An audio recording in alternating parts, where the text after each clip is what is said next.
நிந்தைகள், இன்னும் அநேக காரியங்கள் பவுல் சுவிசேஷ பாதையில் கண்ட விஷயங்கள் அநேகமா இருக்கிறது. அத்தனை காரியங்களையும் அவர் இந்த பாடல் நான் பட்டேன், இந்த கஷ்டம் நான் பட்டேன், இந்த இடத்துல அவமானப்பட்டேன், இந்த இடத்துல நெருக்கப்பட்டேன் அப்படின்னு அவரு அதே இடத்துல நிற்காம அதை மறந்து விட்டு, அந்த பாடல்களை, கஷ்டங்களை, அவமானங்களை மறந்து அவர் முன்னோக்கி தேவன் தன்னை அழைத்த நோக்கத்தை நோக்கி, இலக்கை நோக்கி அவர் செல்லுகிறவராய் காணப்படுகிறார். நமக்கும் அவர் ஒரு முன்மாதிரியை வைத்து செல்லுகிறார். ஆண்டவர் நம்ம அழைத்த இலக்கை நோக்கி நாம் தொடர்ந்து பிரயாணம் செய்ய வேண்டும். இடைப்பட்ட அந்த பயணத்தில் ஆண்டவருடைய அழைப்பின் பயணம், அந்த சுவிசேஷ பயணம் ஒரு இலகுவான பயணம் கிடையாது. அது உலகத்தின் அதிகாரத்தை எதிர்த்து நிற்கிற ஒரு பயணமாக இருக்கிறது.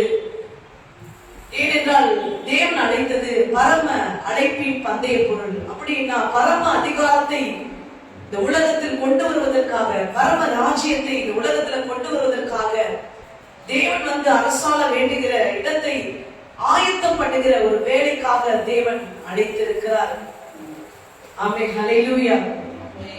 அப்படிப்பட்ட அந்த அழைப்பை பெற்றவர்கள் தன்னுடைய அழைப்பில் தொடர்ந்து முன்னேறி செல்கிறவர்களாக இருக்க வேண்டும்.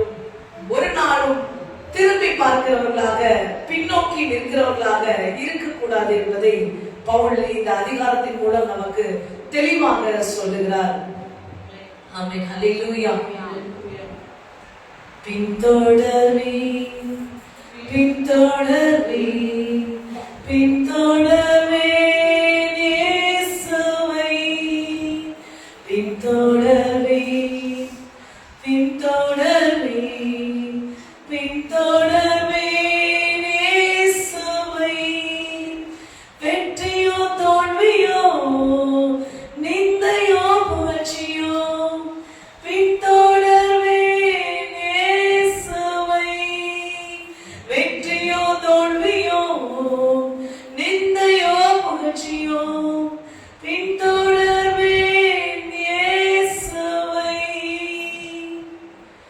இப்படிப்பட்ட ஒரு அழைப்பை தான் நாம் பின்தொடர்ந்து செல்ல வேண்டும் என்பதை பவுல் இந்த இடத்தில் நமக்கு எடுத்து காட்டுகிறார்.